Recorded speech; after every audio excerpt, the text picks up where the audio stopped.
nyeri di perut. Ini kayaknya hampir semua pasti pernah mengalami, nggak semua perempuan, tapi pasti ya sebagian lah ya dok mengalami nyeri gitu di perut.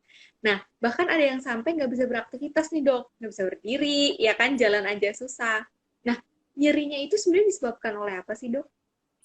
Nyeri Nyeri saat haid menstruasi itu, itu. yes, definisinya nyeri haid adalah apabila nyeri tersebut terjadi di saat hari menstruasi dan sampai seorang perempuan tersebut tidak bisa bekerja.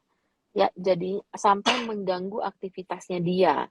Kalau misalkan si haidnya itu datang cramping-cramping tapi masih bisa kerja, itu belum kita masukkan ke definisi nyeri haid. Nah, kalau Mm-mm. misalkan nyeri haid, kenapa dia bisa terjadi? Karena rahim itu Mm-mm. berkontraksi kan. Rahim berkontraksi untuk mengeluarkan si darahnya. Ya of course yang namanya Mm-mm. kontraksi di squeeze dia. Yang tadinya dia relax aja, biasa-biasa aja di squeeze. Nah, squeeze-nya Mm-mm. itu yang membuat lebih iritasi. Satu, yang kedua, kalau misalkan dia nyeri banget, coba diperiksakan ada penyakit lain yang membuat dia lebih nyeri. Misalkan satu, ada kista endometriosis, ada Mm-mm. adenomiosis, ataupun ada kayak kista lah ya, kayak semacam endometriosis tapi di dalam rahim.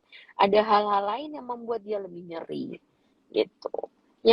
Ada endometriosis susukan dalam namanya.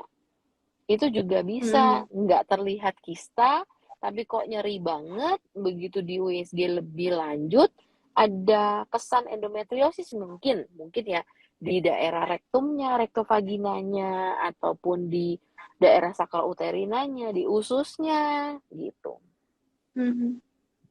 Wah, kawan-kawan kalau udah mulai ada yang nggak beres nih, jangan takut ya dok buat memeriksakan gitu. Karena ya berkaca ya dok, suka takut gitu kan. Kalau misalnya ke dokter nanti, aduh takut diagnosanya tuh aneh-aneh gitu.